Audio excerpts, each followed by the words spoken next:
Von Mason is cooking shit up.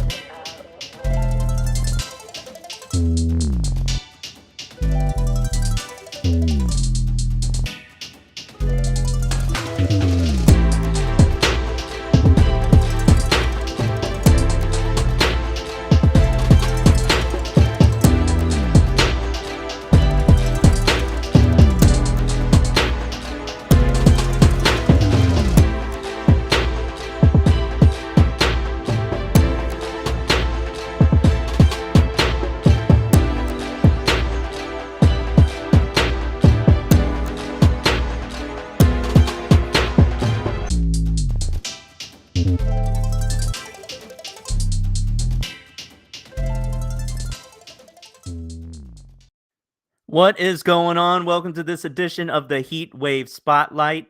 I have a very special guest this week. You all know him as the Tournament of Fire winner. He's got fire beats and he always brings it. I don't really have to say much about this. Everybody just welcome. And if you have any questions, please feel free to put this in the chat. But today we've got S. Shadow. What's happening? Hey, how's it going? Oh, it's going good, man. I'm excited about this one. I can't wait to hear your beats. I'm always got something, I'm just honored that, y'all chose me to have an interview on the show. So awesome, cool. And I hope that you took your prize money and wasted it. I did, right? I did. I upgraded, put it like that. All right, cool. Yeah, and I didn't know if you were gonna like save it for, how like I feel like every Thanksgiving there's like those like Black Friday VST sales, Mm-hmm. I wasn't sure if you were saving it for new sounds or something. It kind of went that way, but yeah, it came in handy. Okay, cool. So this show, I don't know if you've ever tuned in before, but we just like to ask, fire producers how they what their approach is to their craft, any tips and tricks, musical influences, and all that kind of stuff. So I just want to start off like growing up and now, what are your biggest musical influences? Let's see, growing up, my biggest musical influence is actually DJ Unique, the producer of Bone Thugs and Harmony. Okay. That was like what's pushed me to even want to create, to create more, to try to journey and then the path of music. I had an uncle that had like 2 double tape decks and 1 keyboard, and he'll hook like random stuff up to the double tape decks and sample just by keep rewinding and play, rewinding and hit play.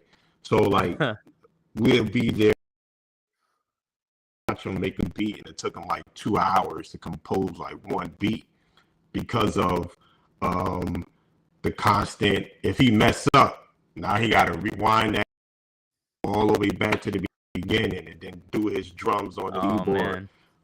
And sometimes he be like, you know what, I'm just going to leave that mess up in there and then wing it later on. So my biggest DJ Unique and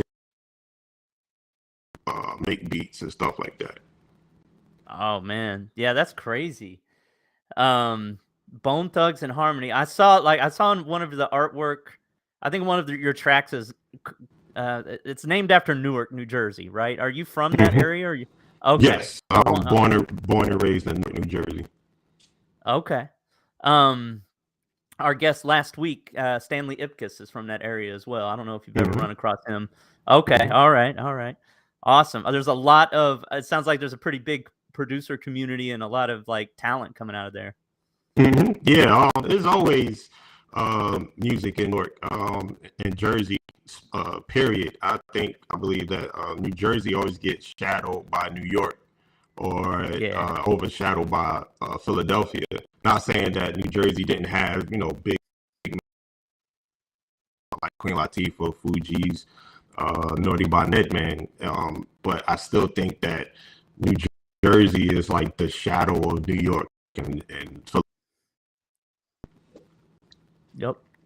Yeah, and you're cutting in and out just a little bit. The last thing I heard was New Jersey's in the shadow of New York a little bit. Yeah, that's about right. Yeah, I get that. Well, I mean, and New York is millions and millions of people, so just by default of numbers, you're just probably gonna have a few more artists come out of there, right? Yeah. But yeah, I didn't even realize that the Fugees were out of New Jersey. That's crazy. Yeah. All right. So let's talk about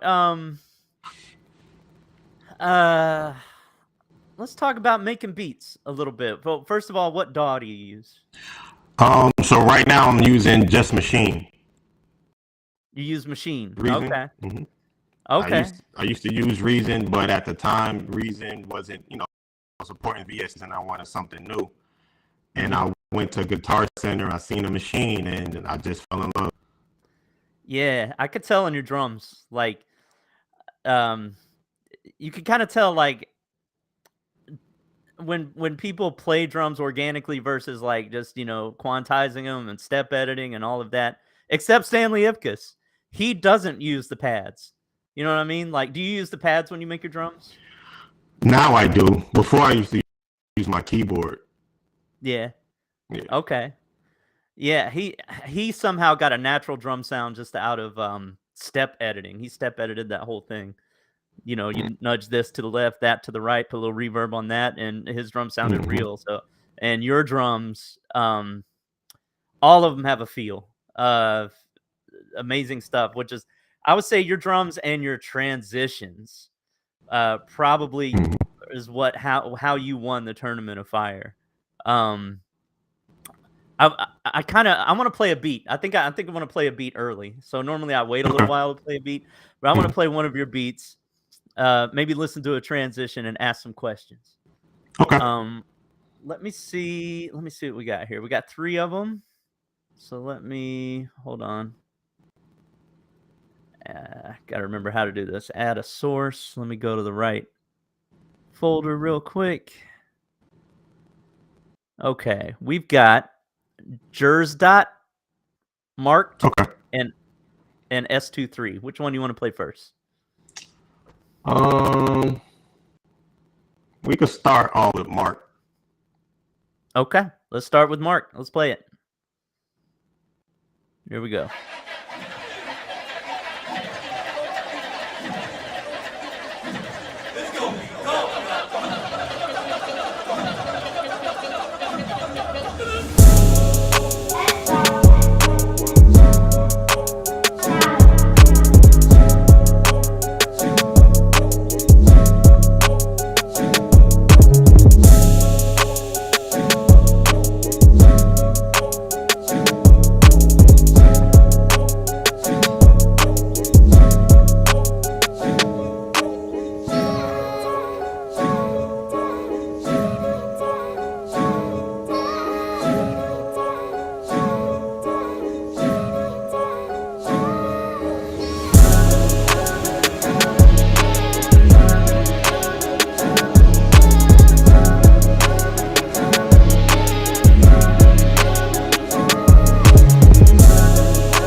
Yo. Yeah, that was. Do you see all the fire emojis coming over? Yeah, yeah. Fun fact about that beat. I was just like laying in the bed and I came across like a Geographic YouTube channel, and it was like these Mayans, and they was chanting. It's called the monkey chant.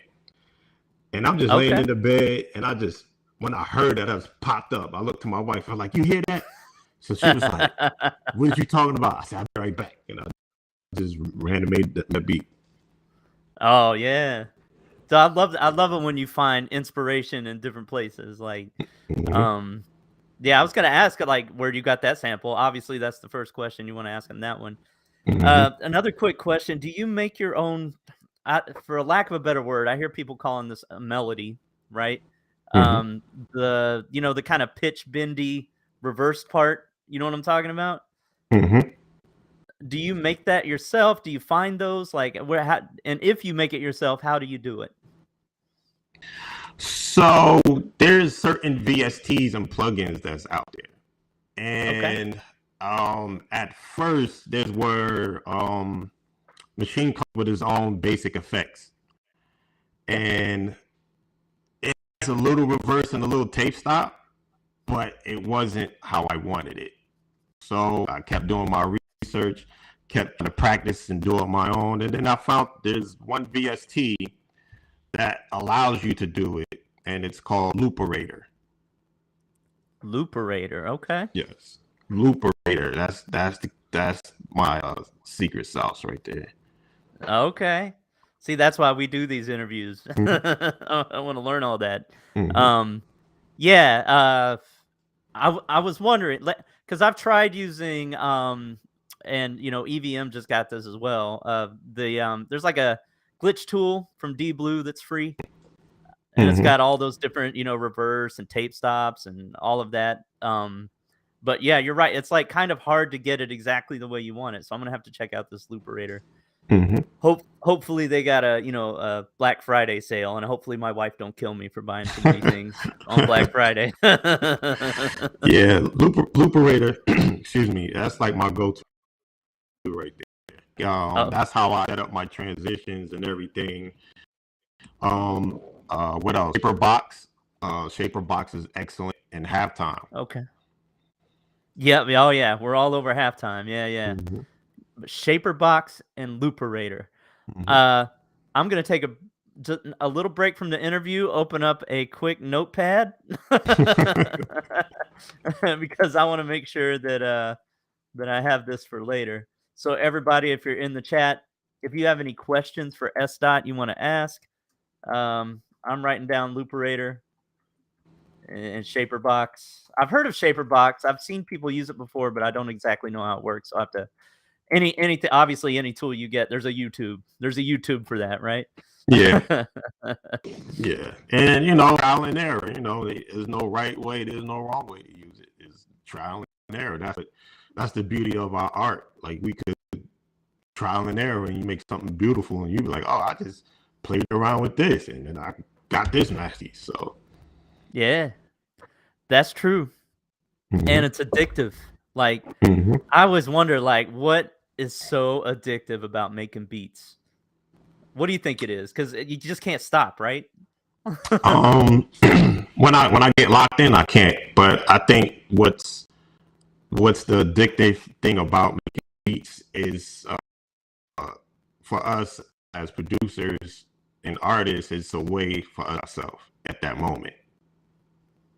Yeah, like that's how I look at it. Like, I don't look at it as a 9 to 5. Let me pound on as in the keyboard, make a beat, and then send it out. The reason there's an expression behind it, and then it depends on how I feel that day.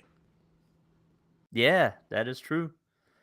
I find it's like, how do I put it? Like, there's like a dopamine rush you get when it finally comes together, and you're always on the search. Like, I think that's why so many producers. I'm somebody that doesn't quit until I get this beat finished. I think I'm rare, because a lot of other people are like, I've got all these unfinished beats because I couldn't get it just the way I wanted, so I went to the next one.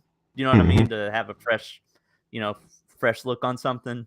But there's like when you hit something that's, and you know when it's like something special, there's like a little, I don't know, that satisfaction, like a little dopamine rush. Yeah, it's like that, like, oh, this is the one right here. This is going to be something. Yep. And you just keep going. All right. Yeah, cool. I'm seeing if there's any questions in the I think is that your who's Norman Lynch? Oh, that's my dad. That's your dad? Okay. Yeah. What's up, Pops? All right, cool. Let's see. Showing great sportsmanship to Champ S. Shadow. Thank you so much for a battle. Yeah, that was EVM. That's who you faced in the finals, if you remember. Yeah, most definitely. We're all learning a lot from you, and that's why we brought you on. Hey, I'm willing to teach. I'm willing to teach. Oh, awesome. I did want to touch on one thing that you mentioned, because I always send, like a little form for people to fill out. One thing that you mentioned was you hit a point where you thought about quitting. What made you get to that point, and what got you over it? So, at the time, there was Timberland was having his Twitch thing, and that's when he was trying to look for a producer team, right? And like Timberland, like who doesn't want to work for Timberland, And at that time, as I look back, my beats wasn't at the level that they're at now. And so I submitted 3 beats. He went through 2 of them, and like I was like, all right, Timberland got to be feeling it because his engineer is feeling it. But then Timberland's like, nah, next, get that out of here. Oh yeah. So it was like, I felt like it was a moment that I was working up to present it, and like, Timberland, like, yeah, I need you, and then it was like, nah, get that out of here. So like that kind of crushed me for a minute. And like I didn't want to make beats, and I didn't want to do nothing. I was about to like seriously quit making beats. And then I came across the Who Want That Smoke Beat Battle League. And there's a guy I met from another Facebook group. He was like, yo, you should submit, yo, you dope. And I'm like, nah, man, I ain't dope. You should submit, you dope. And I was like, all right, one day I just got the courage. I was like, all right, I'm gonna send some beats in to our good buddy Flip Banger. And I was like, oh, you dope. All right, you good, hang up. Listening to people there, I was like, I gotta get my game up. Like, in here is nice. So I just started working even harder to at least for them to be like, oh yeah, S-Dot is dope. S-Dot is dope. So that's what the reason why I quit, and then my motivation to get back into it and to even try to perfect more. Like every day I'm still learning. Every day I'm still looking to try something new, try things outside the box. And it's all because of online beat battling and hearing critiques, listen to things I need to work on to try to be better, instead of beating myself up saying like, man, I ain't never be good enough, instead of taking that and turning into something better. All right. Well, shout out to Who Want That Smoke. We do something similar over here in Heatwave. Like and I said this in the battle that you won. You either are inspired or you're intimidated, right? Yeah. And you chose to be inspired, and you're like, oh man, if I'm gonna keep posting beats up in here, I need to up my game. And yeah, I know exactly how that feels. Aaron Island's always trying to call me out every time I talk to him. He wanted to battle me right away. I'm like, oh, hold up, let me get my game right first. Yeah. Oh yeah, there's Aaron Island right there. All right, so I did see a question. So A. George, where do you get your drums? I normally get mine from Machine Most of them are Machine Factory. Machine do have expansions that are tailored to certain genres. So 9 times out of 10, I'm mixing genres, trying to do different things, and it just all puts together. As far as like my 808s, I get those from Sublab. That's another one you might want to write down too. Sublab. All right, I'm gonna write this down. All right. Yep. Written down. All right, cool. Well, hey, that just shows like, people are always on a hunt for the perfect kit, right? Or trying to, make their own perfect kit. There's not really a such thing. I think it has more to do with like how you mix it, and the arrangement. That, and it's I looked at it like this. Once you got a melody, now the drums is going to come to you. Yeah. You're going to hear what you need to hear. The drums is going to come to you instead of you fishing for drums, because then that's when you get frustrated. Yep. And Pat Carney, who hosts the Heatwave Hotspot on Friday nights, he turned me on to a new mixing trick that I'm going to kind of share with everybody. FL Studio just added one of their updates, a frequency splitter. So, if you're, like, I don't know about you, but I've been doing the side chaining. Like, I've been ducking it too much, and my kick's always fighting with my 808 all the time. And what this does is it allows you to choose the frequency that you duck whenever the kick hits. So, the bass still sounds consistent. So just wanted to share that with any of the FL Studio users out there. Okay. You mind if I share something for the non? Yeah. All right. Please so do. here's another tip. Especially with nowadays music, everybody is geared towards the drill or heavy 808s. So if you are like, you want to incorporate an 808 into your drum inside your track, you want a kind of a punchy drum. You want your main kick drum to be punchy. And once you got that layered out, you use your 808. You play your 808 exactly the same way you play your drums. That way, the 808, then you're giving your kick drum a tail. That tail allows you to bend it up and down. Ah, okay. Okay. All right. That is some good advice. I'll have to, I need to see a tutorial on it.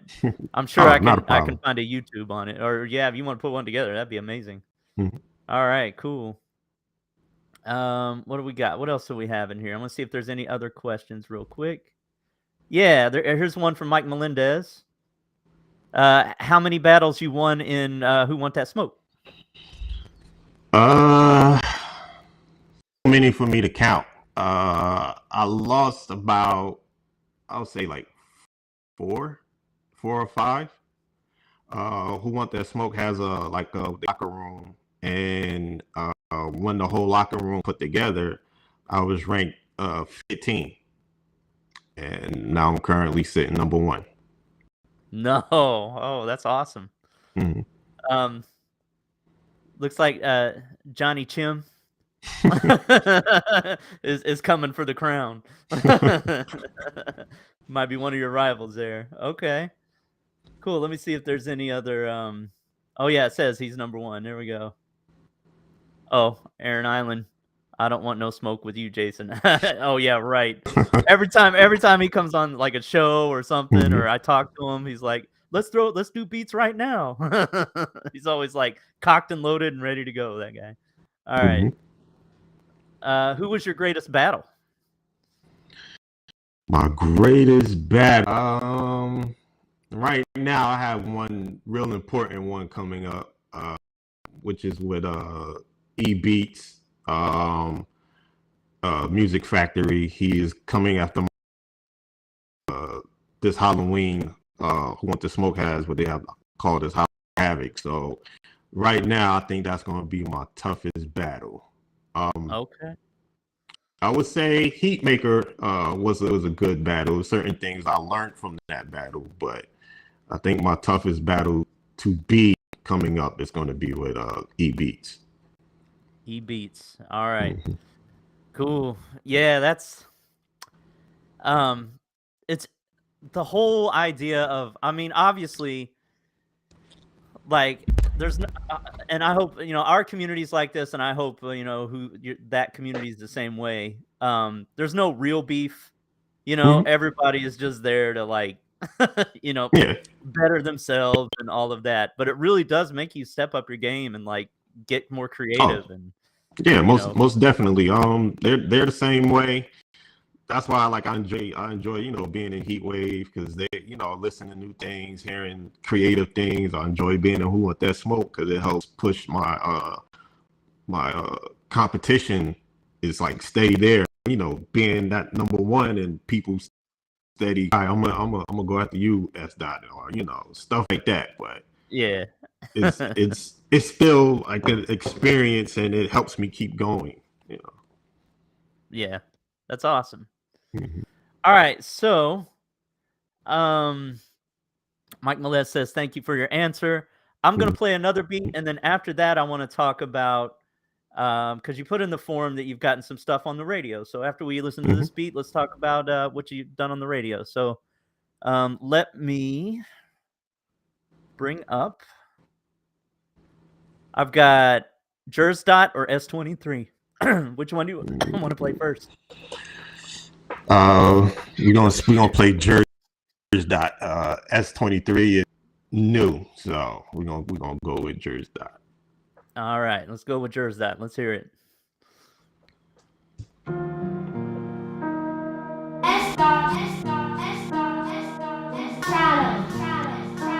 Is that some looperator on that piano? It's gonna be dope, y'all. Five, four, three, two, one.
Woo, man, damn, lot of fire emojis on that one too.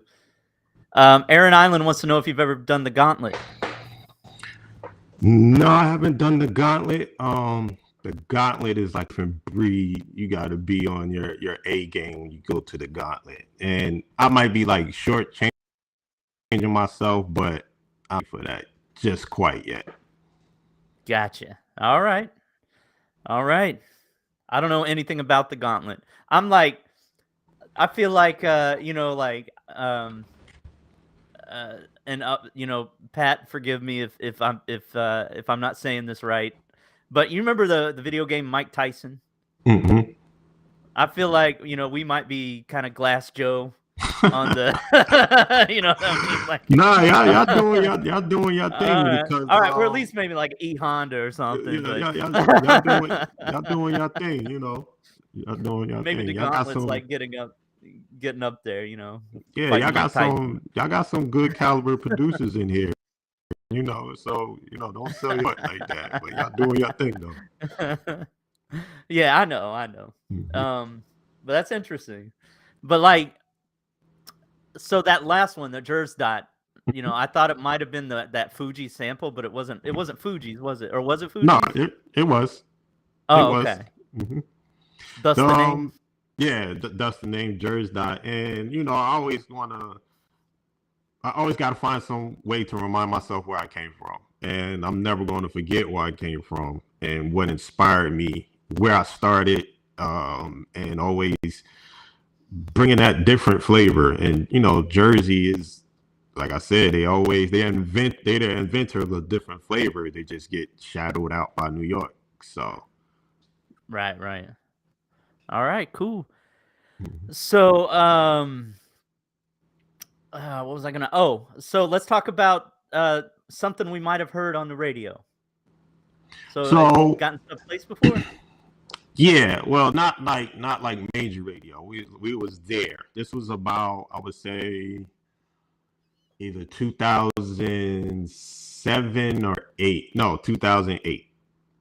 Okay. And I had a group that we all used to work at a supermarket called Whole Foods, and I had a group of rappers, and one day they came to my house and I made like a beat right on the spot. I arranged it to their verse, to fit each verse in a stellar, like on key and everything. So we was playing at bars. We was doing college shows at the Rutgers, New Jersey, like college shows, and we had local radio. We was on the local radio for Newark and everything. And when that blew up, everybody was like, "Oh, y'all was on radio." We was like, "Yeah, we about to make it." A place we about to go is Hot 97, which is a New York radio station. Yeah. And then a show was supposed to happen, didn't happen. Guys and their egos, everybody broke up. Somebody didn't want to rap with this person because this person thought they was better than that person, and it just destroyed everything. And what the funny part was, each one of those individuals used to come to me like, "Hey, you still make beats?" I said, "I never stopped. Just because y'all stopped, I never stopped." But yeah, I did have my music on a local radio station. Oh, cool.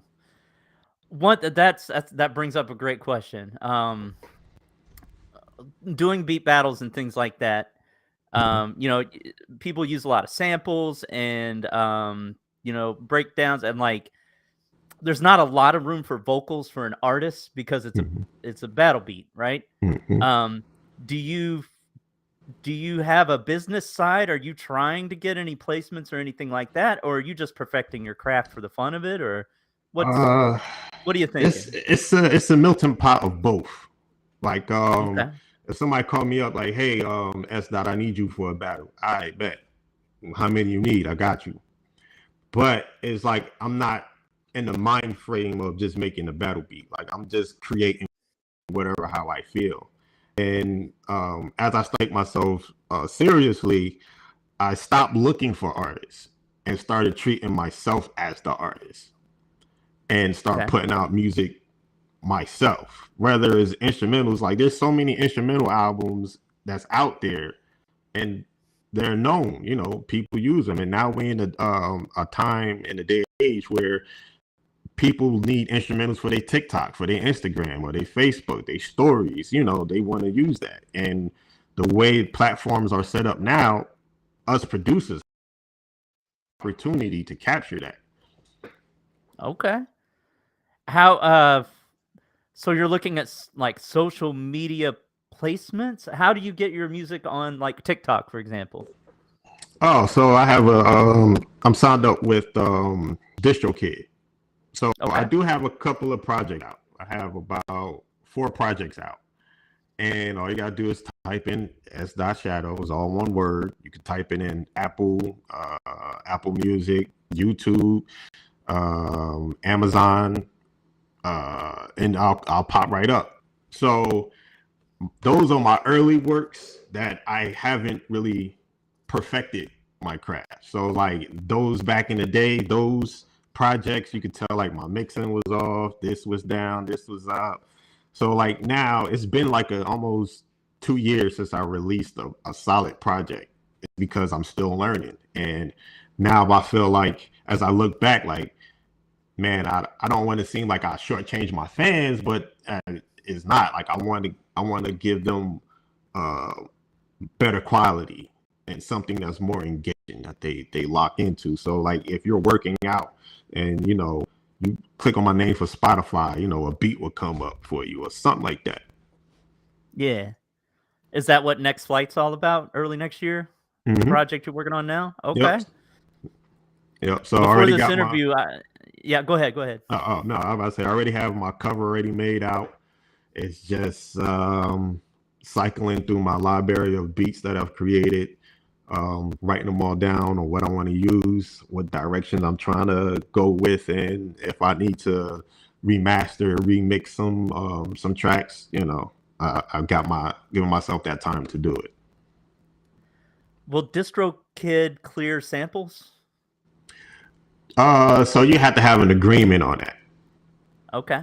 You have to have an agreement with the original person of the song. So when I put something on DistroKid, I avoid samples at all time, at all costs. Gotcha. All right. That's a good idea. But battle beats, they come in handy.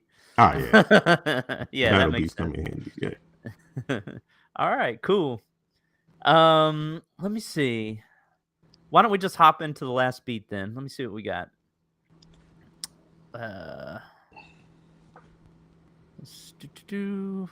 So while we play this last beat, this one's called S23. If you have any questions you'd like to ask S.Shadow, put it in the chat and we'll ask him when this beat's done playing. So here we go.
Damn.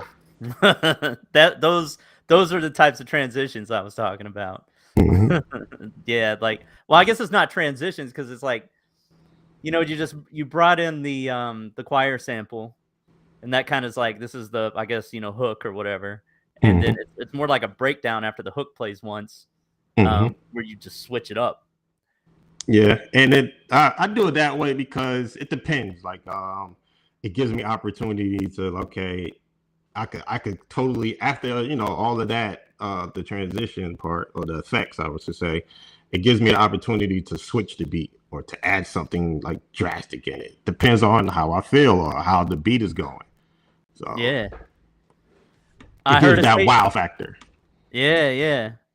I heard a tape stop, and then I heard like, where you went into triplet time, and then it like got real thin, and then came Hmm. back in. Hmm. Can you say how you did that? Looperator, Looperator. All right, I'm buying that. I'm buying that tomorrow. I'm not even waiting. looperator. All Because right. the combinations are endless. Yeah. The bit crusher they have a bit crusher in there too. And what I like Okay. about the looperator bit crusher is when the kick hits, it kind of duck the crush a little bit. Okay. So it's pretty basic, but endless combinations, and you create your own. They have like presets, but it's best to do your own because not every beat going to sound the same using the same format. Yeah. Right. Right. Mhm. Right. All right. One thing I could say, I did have an opportunity to work with Timbaland like back in the day. So I was like in a Oh, boy really? band. Mhm. Yeah. Yeah. And if he heard your beats today, I guarantee there's no way he would say get that stuff. There was next. There's no way he would do that. So I think shout out to Who Want That Smoke, just for that community, Mhm. for inspiring you to make music again. Thank God you do, Mhm. because now you're inspiring a whole new crop of producers out there. Oh man, that means a lot. It means a All lot. right.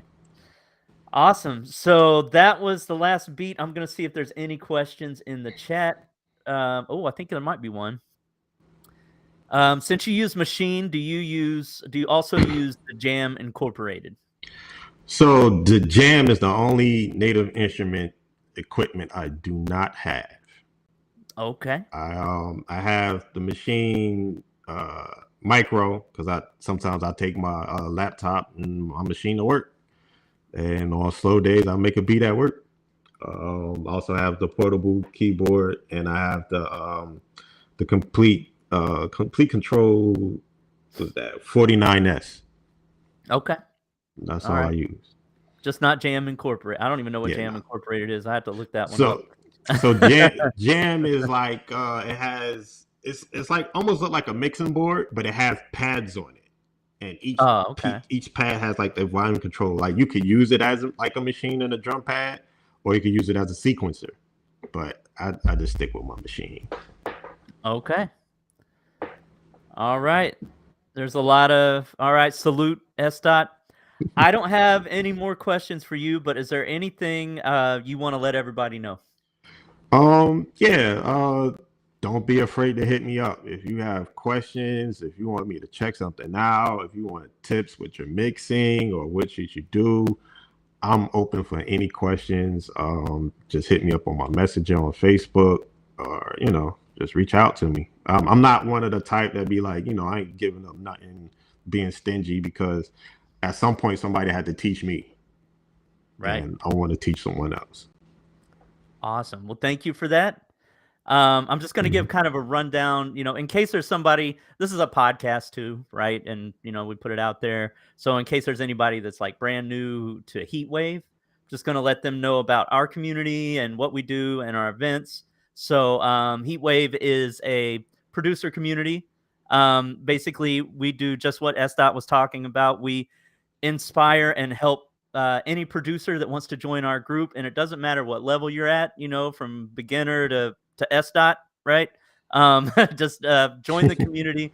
We're going to we have a Heatwave spotlight or a Heatwave hotspot every Friday night.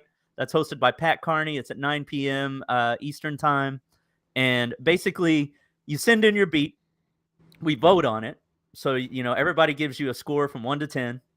And then, if you get more 10s than anything, you end up being in, the golden circle, right? The VIP room where, you have a chance, all of the ones that are in the VIP, basically we pick a winner each week and you could walk away with money. So like we always start off the night at $25. We've had it as high as like 141 in one night.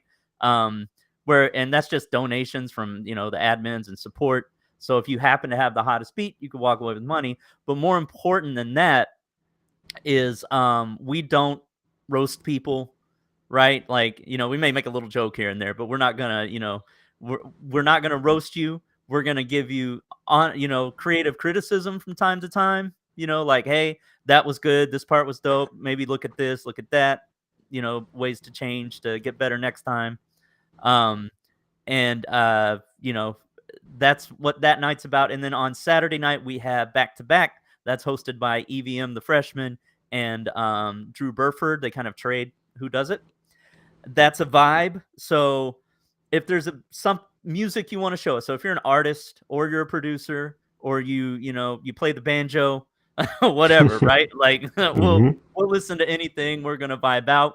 And then I think it's about once a month we have like a contest to get you out of your comfort zone. So like we had a boom bap contest. We had a like outer space themed contest. This month it's Halloween, so we're gonna go with kind of a spooky, scary beats. But it's just if you're used to doing one type of genre, especially, it gets you out of your comfort zone to get you to try to do something different. And those types of things are what really get you to learn even more. So that's on Saturday nights. And then we have the Heatwave Spotlight, comes every Tuesday night, and we interview the hottest artists, and we they're just out here dropping gems. So S. Dot, I want to thank you for your time. Thank you for having me. No problem. You're welcome to any of our events moving forward. I have a feeling that Pat Carney might, and I don't want to speak on his behalf, but might ask you to be a judge one of these days. I don't know if you'd be up for doing something like that, but just let me know the date and time. All right. Awesome. Cool. Well, thanks everybody for tuning into Heatwave Spotlight, and we'll see you